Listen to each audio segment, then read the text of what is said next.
O começo da temporada da NBA está sendo uma loucura, com várias surpresas na liga. Quero comentar a maior surpresa de cada time da NBA, começando pelo Detroit Pistons. A maior surpresa pra mim é que eles realmente sentem falta de Malik Beasley. Entendo que Malik Beasley foi ótimo pra eles no ano passado e não está mais no time por motivos conhecidos. Não pensei que isso impactaria tanto o time. Ninguém está arremessando bem de 3 pontos. Incluindo Duncan Robinson, que meio que deveria ser o substituto do Malik Beasley. Caris LeVert também deveria ser esse cara. E está muito claro que os Pistons têm um núcleo de 3 jogadores: Cade Cunningham, Jalen Duren e Astar Thompson. São ótimos individualmente, mas têm dificuldade de se encaixar como grupo. E uma grande razão para isso é por causa dos problemas individuais de espaçamento de alguns desses jogadores, assim como os problemas de espaçamento de toda a equipe. Malik Beasley carregou esse peso no ano passado, arremessando muito e bem de 3 pontos. Sentem falta de volume e eficiência, e como ainda é início de temporada, vou repetir isso bastante. Mas estou surpreso que isso tenha tido um impacto tão negativo na temporada deles quanto teve. O San Antonio Spurs, Victor Wembanyama parece o jogador mais valioso da liga. Ainda é cedo no ano, e obviamente tem o Jokic, tem o Shai Gilgeous-Alexander, tem todos esses caras. E tem muitos caras pela liga que estão colocando números absurdos agora. Se Victor Wembanyama realmente tiver média de 29 ou 30 pontos por jogo, ele ganhará o jogador mais valioso. Ele é muito bom do outro lado da quadra, impactante na defesa e faz muito pelo time. Se os números de pontuação forem tão altos quanto parecem, ele vai ganhar o jogador mais valioso, especialmente se o Spurs estiver bem. Até agora, né, eles estão 4-0 e buscam chegar a 5-0, algo inédito na história do Spurs. O que é meio louco, porque essa é a franquia que já teve várias temporadas com mais de 60 vitórias. Eles têm umas 67 vitórias. É meio louco pensar que eles nunca começaram uma temporada com 5-0, mas isso tem sido surpreendente pra mim. Mesmo pra mim. Eu provavelmente estava mais otimista do que a maioria em relação ao Wemby antes da temporada começar e sobre os Spurs em geral antes da temporada. Eu estava pensando, ok, ele vai estar na conversa para jogador mais valioso. Mas para ele, presumivelmente neste momento e apenas em seu 3º ano na liga, ser o favorito, potencialmente disputando no final da temporada o título de melhor jogador do mundo, isso definitivamente está adiantado em relação ao esperado.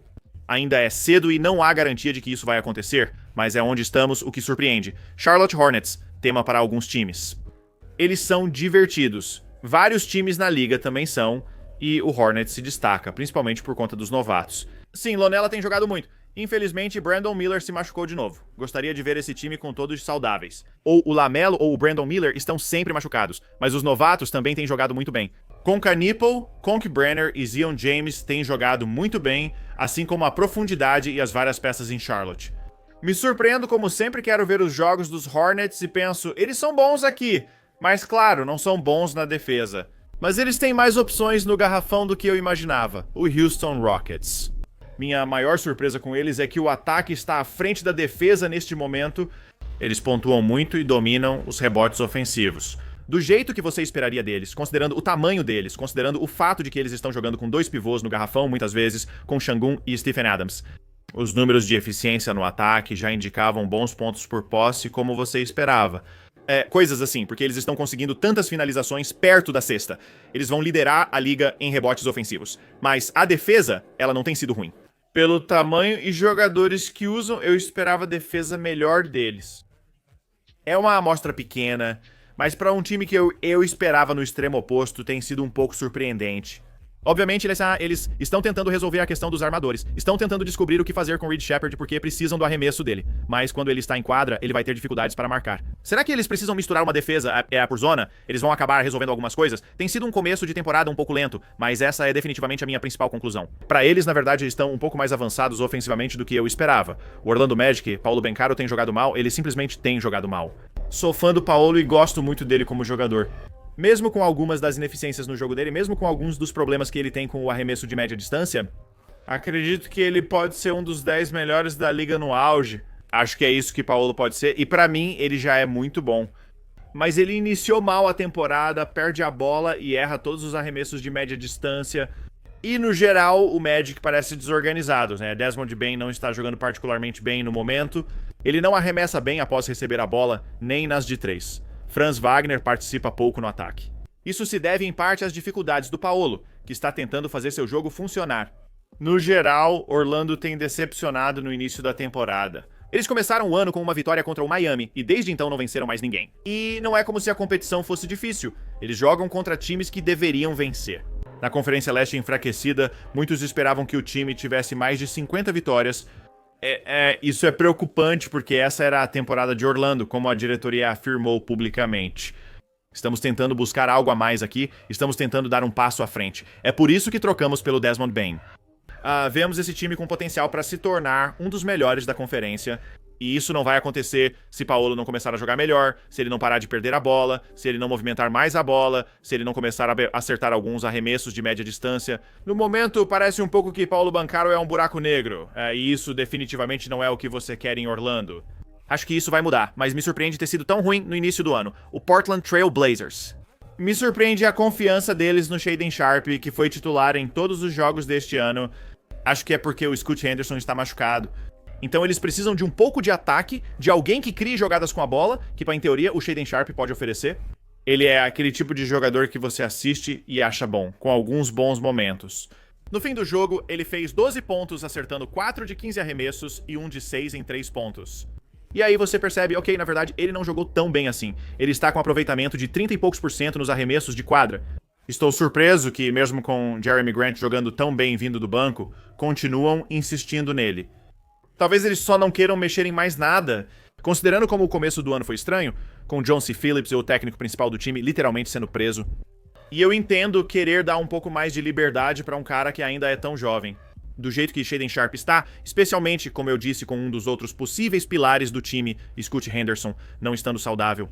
Para um time que buscava evoluir este ano após contratar Drew Holiday na off-season. Me surpreende que ele ainda receba tantas chances para arremessar e erre tantos arremessos ruins. Washington Wizards é muito divertido de ver. Toda noite quero assistir aos jogos deles. Quero assistir Keyshawn George, Alex Starr, Bub Carrington, Trey Johnson e outros caras. Eles são um time divertido de assistir, jogam rápido e arremessam muitas bolas de 3. Não gosto da experiência com Cam Whitmore, nem com J. McCollum, principalmente no fim dos jogos. Chris Middleton tem jogado bem, espero que consigam valor por ele, e o time é bem divertido. Se eles conseguissem se livrar de alguns fatores que pesam para o time, como J. McCollum e Cam Whitmore.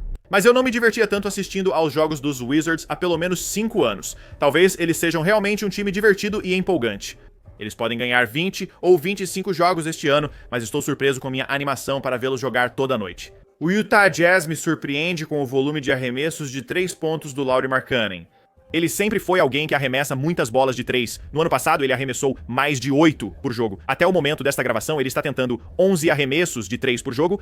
Claro, ele fez 50 pontos outro dia, o que é incrível para Utah por 2 motivos. Primeiro, começaram a temporada melhor do que o esperado. E segundo, é exatamente isso que você quer que ele faça, se quiser aumentar o valor de troca dele e potencialmente trocá-lo. Porque em qualquer time para o qual o Lauri Markkanen seja trocado, ele não vai ter o mesmo papel que tem em Utah, onde ele vai receber todos os arremessos e poder criar tudo. Ele ainda vai fazer muito disso. Mas, por exemplo, se ele for para o Philadelphia, ele vai precisar fazer muitas coisas sem a bola. Ele vai precisar arremessar muitas bolas de 3. Ele vai precisar espaçar a quadra. Além disso, ele pode contribuir no ataque quando algumas das estrelas de nível mais alto ou superestrelas estiverem fora da quadra. Tudo isso é positivo para Utah, um ótimo sinal, independentemente do que ocorra com o Lowry. E eu realmente fiquei surpreso com o quanto ele se dedicou a ser esse arremessador de 3 pontos em alto volume. Indiana Pacers, Pascal Siakam e Benedict Mathurin jogavam muito bem antes da lesão, mas me surpreende que isso não fez diferença. Eles estão 0-3. Andrew Nembhard agora está machucado e infelizmente está começando a aparecer uma temporada perdida em Indiana. Porque, apesar de toda a profundidade que eles acham que tem, apesar dos 4 pivôs diferentes que eles têm, parece que metade do elenco está machucado. Além de Tyrese Haliburton, que obviamente já estava machucado no início da temporada. Se Nembhard não estiver saudável e Mathurin tiver problemas, Siakam não conseguirá levar o time ao play-in sozinho. Estou surpreso, não tanto pelo quão mal eles estão, mas pela rapidez com que tudo deu errado. Primeiro por causa das lesões, mas segundo porque os caras deles estavam jogando muito bem. O Siakam e Mathurin, quando estavam saudáveis, no caso do Mathurin, estavam jogando demais. E mesmo assim, eles continuavam perdendo esses jogos. É verdade, a temporada começou contra times difíceis e eles foram bem, mas acho que esse desempenho vai cair rápido. O Dallas Mavericks está ignorando a posição de armador, enquanto D'Angelo Russell joga cerca de 20 minutos por jogo. Alguns dos outros caras, como o Jaden Hardy, quando ele joga, está com uma média de uns 10 minutos por partida. Fora isso, é tudo pivô e ala. Tipo Klay Thompson, Max Christie Tecnicamente, você poderia dizer que nossos armadores, se quiser, são basicamente alas. São caras que jogam sem a bola e vão arremessar. Eles apostaram muito mais do que eu imaginava nessa coisa do Cooper Flagg com a bola nas mãos. E em certos momentos isso foi prejudicial para eles. Você percebeu que passaram a depender mais de D'Angelo Russell, pois sabem que precisam de criação de jogadas. Tenho certeza de que Jason Kidd pensa, queremos garantir que não pioramos na defesa, pois essa é a força do time. Somos grandes, defendemos e pegamos rebotes. E eu só estou surpreso que eles realmente fizeram o que disseram que fariam na Summer League e depois. Cooper Flagg comandará o ataque, faremos algumas jogadas com Anthony Davis nos cotovelos. Queremos que esse seja o time do Cooper Flagg na criação no perímetro. E isso é raro para um time que, obviamente, se vê como uma equipe de alto nível de playoffs, dar tanta confiança e responsabilidade para o Cooper Flagg. Considerando que eles têm boas opções e alguém como D'Angelo Russell, até o Kyrie Irving voltar para possivelmente assumir algumas dessas funções com a bola, e eles simplesmente ignoraram completamente essa posição. Estou curioso para ver, surpreso que esse seja o caso, mas quero ver como será em uma amostra maior. E se eles derem mais espaço ao D'Lo e aumentarem o tempo de quadra do Hard para equilibrar o ataque? O Chicago Bulls não faz sentido algum. Até agora, não perdeu nenhum jogo e é um dos melhores times defensivos da liga. Eles têm vários jogadores com média de 2 dígitos em pontos e são muito divertidos de ver. Eu não acho que realmente havia um time na Conferência Leste, além daqueles que são realmente ruins, como o Nets, por exemplo. As pessoas estavam menos animadas este ano do que pelo Chicago Bulls. Bozz Ellis, claro, chama a atenção. Tem alguns outros caras que talvez possam ser alguma coisa, mas na maior parte a gente já sabe como o time vai ser. Eles vão bem, vencer entre 38 e 42 jogos e perder. Sem play-in para Heat, Hawks ou outros times que sempre estão nessa fase. A gente meio que já sabia disso sobre Chicago antes da temporada começar, e eles superaram completamente essas expectativas, mudaram, foram diferentes em todos os sentidos. Você pode analisar a força do calendário, os adversários e os arremessos, e concluir que a defesa deles parece boa porque os rivais erram muitos arremessos. Mas por enquanto vamos apenas aproveitar a glória de que o Chicago Bulls realmente conseguiu nos surpreender, ser interessante e divertido. Acabo assistindo ao Chicago Bulls quase todas as noites por curiosidade sobre o que está acontecendo. Mesmo sem o elenco totalmente saudável, o Oklahoma City Thunder me surpreende por ainda estar jogando tão bem, mesmo sem Jalen Williams. Eu sou alguém que tem um vídeo circulando por aí dizendo: eu acho que eles vão quebrar o recorde de vitórias este ano. Acho que eles vão ganhar 74 jogos pela profundidade do elenco e outros motivos. Eles ainda não perderam, o que favorece a previsão, e jogaram muito bem mesmo sem Jalen Williams, seu segundo melhor jogador. Shai Gilgeous-Alexander está excelente e Chet melhorou o ataque com mais chances. Eles acham jogadores como Ardja Mitchell no banco, que agora deve marcar 15 pontos por jogo. A defesa deles correspondeu às expectativas. O Thunder conseguiu equilibrar perfeitamente, dar tempo de quadra para vários jogadores, dar descanso para alguns e, ao mesmo tempo, priorizar o desenvolvimento de alguns dos seus principais caras, como Chet. Tudo isso enquanto aguardam o retorno de um dos melhores jogadores da liga e de Jalen Williams, que se recupera de lesão. Sim, eles jogaram algumas partidas apertadas, sim, eles jogaram bastante basquete, chegaram a disputar 2 partidas diferentes que foram para a segunda prorrogação. Ainda assim, me surpreendi com como eles lidaram o início do ano sem Jalen Williams, o Toronto Raptors. Na verdade, estou gostando da experiência com Brandon Ingram, embora nunca tenha sido muito fã dele antes. Eu simplesmente nunca entendi muito bem esse jeito dele. Estranho. Ele tem esse jogo de que precisa arremessar tudo de meia distância. A bola acaba ficando presa nas mãos dele por tempo demais. Brandon Ingram em Toronto. Não começaram tão bem, mas pra mim faz sentido. O jeito que ele joga faz sentido. Está mais rápido e toma decisões melhores. Eles precisam de um criador de jogadas e arremessos. Quem faz 2 pontos quase sempre que ataca é ideal para o jogo do Brandon Ingram. Talvez o jogo dele não mude tanto, exceto por algumas decisões mais rápidas que eu sempre quis ver. Talvez as habilidades dele combinem mais com o Toronto do que com qualquer outro time em que já jogou. Estou gostando de assistir ele. Acho que nunca gostei tanto de ver Brandon Ingram. Tive ótimos momentos em Nova Orleans, está sendo divertido. Espero que continue, mesmo com o desempenho do time. Tô animado para ver os Raptors e o Miami Heat. A maior surpresa deles é o time todo. Eles não tiveram Tyler Herro. Jaime Hawk, de repente, parece um bom jogador da NBA de novo. Bam Adebayo está tendo tipo uma pequena explosão nesse ponto da carreira dele. Eles jogam muito bem e pontuam bastante, estando entre os 5 melhores em eficiência ofensiva e defensiva. Até o momento dessa gravação, eu realmente não sei o que está acontecendo. Tipo, eles tiram Terry Rozier do time e de repente parecem um dos melhores times da conferência. Estamos mais agressivos, Bam no ataque e o lance estranho do Khalil quase não acontece, mas isso não faz diferença. É só Jakes e alguns caras acertando arremessos com Bam e a Bali fazendo jogadas. Não sei se isso é adição por subtração. Não. Terry Rozier, Duncan Robinson se foi. Se você me dissesse antes do ano que o Heat começaria tão bem a temporada, seria assim mesmo. Sem Tyler Hero, isso não faria absolutamente nenhum sentido para mim. Estou tão surpreso com o início de ano do Miami quanto com qualquer outra coisa na NBA. Eu estava mais confiante no Minnesota Timberwolves do que a maioria antes da temporada, isso é mais uma observação do que surpresa. Rob Dillingham não está envolvido. Quebrou o nariz, jogou 2 partidas e isso não parece importar. Minnesota parece estar totalmente tranquilo com vários dos outros armadores que eles têm. Terrence Shannon tem jogado bem, eles colocaram Dante DiVincenzo como titular. Eles ainda estão tentando tirar o máximo que podem de Mike Conley. E para alguém por quem eles subiram bastante no draft e abriram mão de coisas importantes para conseguir, porque eles sentiram que ele poderia ser esse, sabe? Um motor ofensivo, potencialmente o criador de jogadas a longo prazo, ao lado de Anthony Edwards. Isso não aconteceu, nem fez diferença. Eles jogam bem com Julius Randle fora. Nas Reed e Rico Bear fazem sua parte. Anthony Edwards está fora com uma distensão na coxa e isso simplesmente não importa. Minnesota vai continuar fazendo o que faz. E eu fico surpreso que eu meio que esqueço que eles até têm Rob Dillingham no time. Tipo, obviamente eu sei que ele está lá, mas aí eles jogam e eu meio que esqueço que eles não sentem falta dele nem um pouco. A maior surpresa do Atlanta Hawks é isso. Dyson Daniels tem jogado mal, talvez o jogador revelação da temporada passada, e ele está péssimo ofensivamente.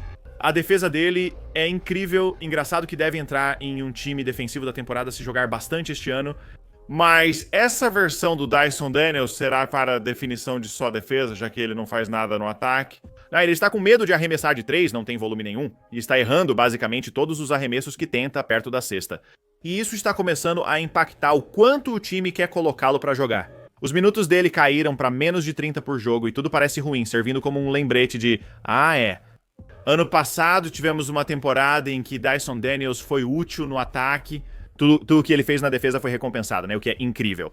Mas agora você olha pra ele e pensa, sabe, faz sentido porque ele acabou sendo meio que uma peça extra na troca pelo DeJounte Murray. Faz sentido porque as pessoas não previram isso pra ele no ano passado. Foram poucos jogos, mas estou surpreso com o quão mal ele tem atuado no ataque e como sua confiança foi abalada. O time de Atlanta, que tinha grandes expectativas, não está onde queria neste ano. Às vezes até esqueço que LeBron está no Los Angeles Lakers, o que é surpreendente. Eles têm o Luka que está fora por um tempo, mas tinha média de mais de 40 pontos por jogo. Austin Reeves entra e fala, não se preocupem pessoal, deixa comigo, vou fazer 50 pontos e mesmo que a profundidade do elenco seja meio duvidosa em certos momentos. Já comentei que Jake LaRavia e Marcus Smart estão bem envolvidos, o que é estranho. Quanto à criação com a bola, só me surpreende a quantidade. Você acaba esquecendo disso. Talvez o melhor jogador de basquete esteja só no banco sem jogar, o que é uma ótima base para os Lakers no futuro. Eles têm Lucas, eles têm Reeves, eles sabem que esses serão os criadores de jogadas deles. Se esses dois estiverem no time, o que é importante, já que Austin Reeves será agente livre. Se eles tiverem esses dois caras, vão ter um dos 8 melhores ataques da liga enquanto esses caras estiverem saudáveis e jogando nesse nível. A surpresa nos Nets é a competência de Michael Porter Jr. Pode ter valor de troca na data limite, dependendo se os times aceitam assumir seu alto salário nesta temporada. É preciso espaço para isso. Como jogador de basquete, arremessando 40% de 3, ele tem feito muitos arremessos, como esperado no Brooklyn. São só alguns jogos, né? Falaremos mais de Cam Johnson depois. Você compara os números dele com os do Cam Johnson, que os Nets trocaram por uma escolha de primeira rodada, e Michael Porter Jr., eles parecem estar muito bem nesse negócio agora. E isso é surpreendente para um time dos Nets que está simplesmente... É realmente horrível assistir ao Golden State Warriors. Estou impressionado com o desempenho do Jonathan Kuminga neste time. Quando Draymond, Jimmy Butler e Steph Curry jogam saudáveis nos Warriors, sabemos que o time vai bem. Vi uma estatística sobre isso recentemente. Eles estão com 29 vitórias e 6 derrotas ou algo assim nos jogos em que esses 3 caras jogam juntos, então sabemos que eles vão ser bons. No início do ano, não sabíamos como o Jonathan Kuminga se encaixaria nisso. Considerando as negociações da off-season, considerando que basicamente assinaram um contrato com ele, isso deixa claro que provavelmente vamos te trocar na primeira oportunidade, que seria nessa próxima janela de transferências. E agora, ele parece uma parte fundamental do time, ele está marcando, está pontuando de maneiras que não envolvem ele driblando muito. Ele está fazendo muitas coisas do estilo dos Warriors, está arremessando bem, de 3. Eu não esperava isso de jeito nenhum, isso parecia um desastre completo. Jonathan Kuminga enfrenta uma off-season estranha. Chega, não vai bem, e os Warriors não conseguem trocá-lo por falta de valor. Aí você não consegue voltar pra free agency e conseguir um grande contrato. E tem sido exatamente o oposto. Os Warriors parecem ótimos, Kuminga parece se encaixar perfeitamente. Estou chocado. O novo IOR, Canix. Surpreso com o quanto Karl Anthony Towns tem jogado mal no início da temporada? Claro, está bem claro que ele não está saudável. Ele quase nem jogou no primeiro jogo. Houve umas informações estranhas sobre lesão indo e voltando ali. No fim das contas, ele vai ficar bem, mas esse é alguém que teve uma temporada ofensiva inacreditável no ano passado. É nesse momento que você define suas expectativas para o início do ano. É um pouco preocupante, pois com um novo técnico, papéis e responsabilidades mudam. Antes da temporada, muito se falou sobre Mikal Bridges ter mais participação no ataque. Giannunoby vai ser mais envolvido no ataque, e a gente nem viu a versão completa dos Knicks ainda, porque Mitchell Robinson nem jogou, enquanto tenta voltar de lesão, o que parece ser constante para ele. E ele provavelmente vai ser o titular ao lado de Karl Towns no garrafão. Isso funcionou bem para eles nos playoffs. Eu não estou nem um pouco preocupado, exceto talvez em garantir que Karl Anthony Towns esteja saudável, mas com certeza estou surpreso que os números dele estejam desse jeito. No início do ano, o LA Clippers me surpreendeu pela apatia em alguns momentos desta temporada. Eu obviamente entendo que foi uma entre-safra estranha para a organização como um todo, mas antes de tudo isso, esse era um time que parecia ter muito impulso entrando na temporada. Eles foram melhores do que qualquer um esperava no ano passado. A questão da nova arena deu muito certo. E então, na entre-safra, eles adicionaram várias peças. Bradley Beal e John Collins chegaram por troca. Chris Paul está nos Clippers, mas muitos esquecem disso, né? Parecia haver muito impulso aqui. Eles são experientes, têm um ótimo técnico e vivem em boa fase. Tudo isso parece ter acontecido na primeira semana da temporada. Como disse, a off-season foi estranha. Eu não esperava que todo o escândalo em torno da organização realmente os impactasse da forma que impactou, mas no final das contas, provavelmente eles vão ficar bem. Provavelmente é só um começo um pouco lento de um time que é velho e provavelmente nem está tão interessado assim na temporada regular para começo de conversa. Eu esperava mais vida e energia, mas isso não aconteceu nos Clippers nem nos Cavaliers.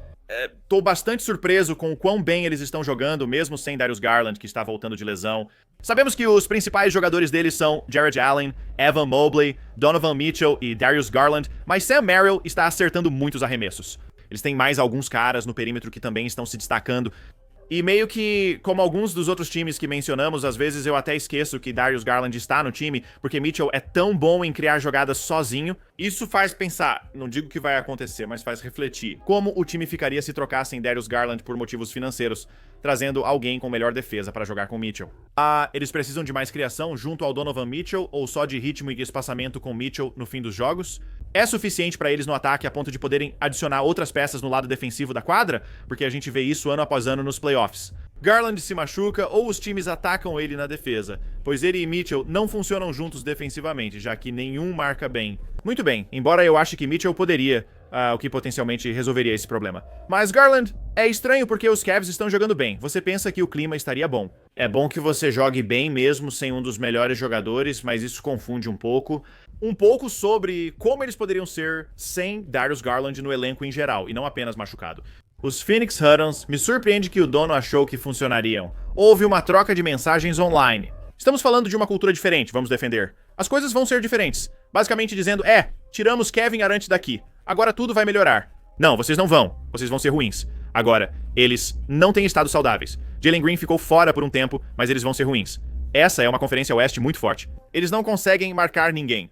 Dillon Brooks se considera o segundo melhor do time, e talvez esteja certo. A temporada em Phoenix será desastrosa, agravada pela falta de escolhas futuras no draft. Me surpreende que o dono não tenha previsto. O otimismo foi equivocado. Com certeza, os 7,5 surpreende que estejam invictos com Joel Lamb limitado em minutos. VJ Edgecombe está incrível. Tyrese Maxey tem sido ainda melhor e meio que ofuscado pelo quão bem VJ Edgecombe começou sua temporada de novato. Embiid parece alguém tentando retornar à NBA após jogar menos de 20 partidas no ano passado.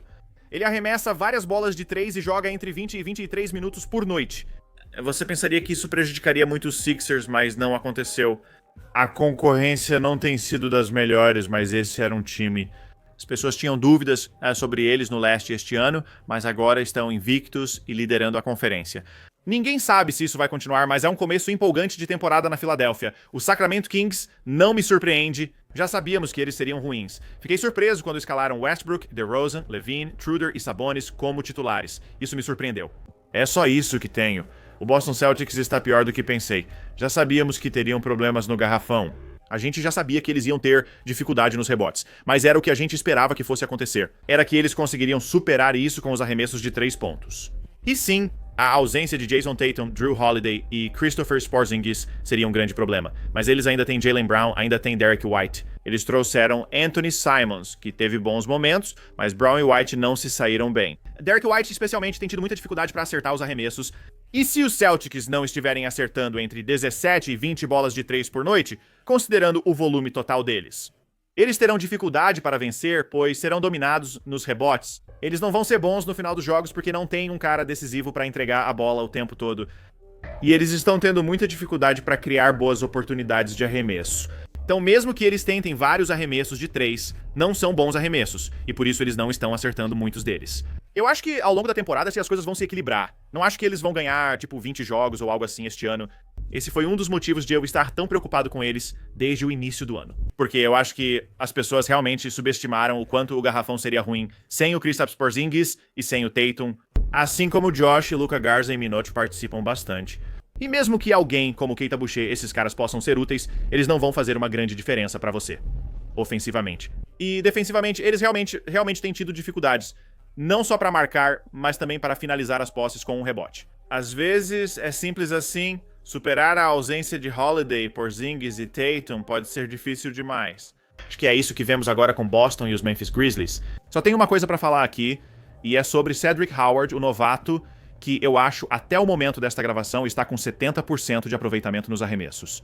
Ele está acertando praticamente todos os arremessos que tenta. Mas não é só isso, é a defesa, é o rebote, é o quão bom ele é no contra-ataque.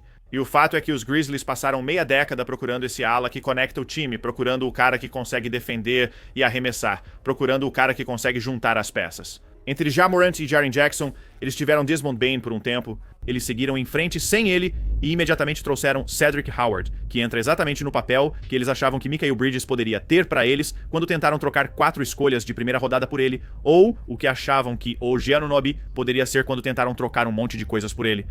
Foi só o Cedric Howard, e não dá pra esperar que alguém, mesmo sendo a 11ª escolha geral, assuma esse papel de imediato. Foi exatamente isso que aconteceu, e isso é enorme para Memphis. O Milwaukee Bucks está mais assustador do que eu pensava. No início do ano, veja o elenco deles. Acrescentaram Miles Turner, o que é bom, mas no perímetro só gosto do Jaya Green. Gary Trent é bem sólido, Cole Anthony vai estar super envolvido, Ryan Rollins é bem bom, mas é basicamente isso. E então é o garrafão com Kuzma, que nem está começando como titular. Giannis e Miles Turner, e depois só uma mistura de um monte de gente estranha no perímetro. E eu pensei, beleza, isso parece um time pra 42 a 44 vitórias em uma conferência leste fraca. E Giannis disse, não, vou melhorar muito como passador nesta temporada. Serei mais agressivo atacando a cesta e assumirei mais responsabilidade. E ele simplesmente resolveu todos os problemas deles. Tipo, ele está fazendo com que esses armadores, que não são muito bons, pelo menos que não deveriam ser titulares, ele faz com que funcionem porque ficou muito bom como passador de repente. Eles acertam os arremessos e defendem bem o garrafão. Com ele e Miles Turner juntos, não achei que o Bucks assustaria tanto. Mas, se seguir assim, mesmo cedo no ano, preocupa. Se isso continuar, eles talvez possam fazer uma movimentação na janela de transferências, talvez o Kuzma acabe indo para outro lugar e eles consigam montar um time. Se eu sou o Cavs, eu não quero enfrentar o Giannis em uma série de playoffs. Se eu sou o Knicks, eu também não quero enfrentar o Giannis em uma série de playoffs. Eles são mais assustadores do que eu imaginava. Eles eram. É o Denver Nuggets. Eu estou surpreso que o Cam Johnson tenha jogado tão mal assim. Essa, obviamente, foi uma grande movimentação na off-season que deixou muita gente animada. Praticamente todo mundo gostou da movimentação. A longo prazo vai dar tudo certo, mas você meio que assume que todo mundo vai jogar bem ao lado do Nikola Jokic. E o Cam Johnson simplesmente não está acertando as bolas de 3. Ele também não está tentando muitas delas. É uma grande mudança para ele vindo do Brooklyn, onde criava mais com a bola do que nunca na carreira. Obviamente indo para Denver, onde ele é como Michael Porter Jr. jogando sem a bola, mas foi um início de temporada estranho para ele e surpreendente para Denver. Os New Orleans Pelicans não me surpreendem mais. Acho que estou surpreso que Trey Murphy não está jogando particularmente bem, mas quero dizer, Zion está machucado. Eles trocaram a primeira escolha. Os novatos vão bem, Jeremiah Fierce se destaca e Derek Queen deve ficar tranquilo. Eles devem vencer de 25 a 32 jogos, Zion deve jogar cerca de 45 partidas e vão entregar uma escolha top 10, nada surpreendente.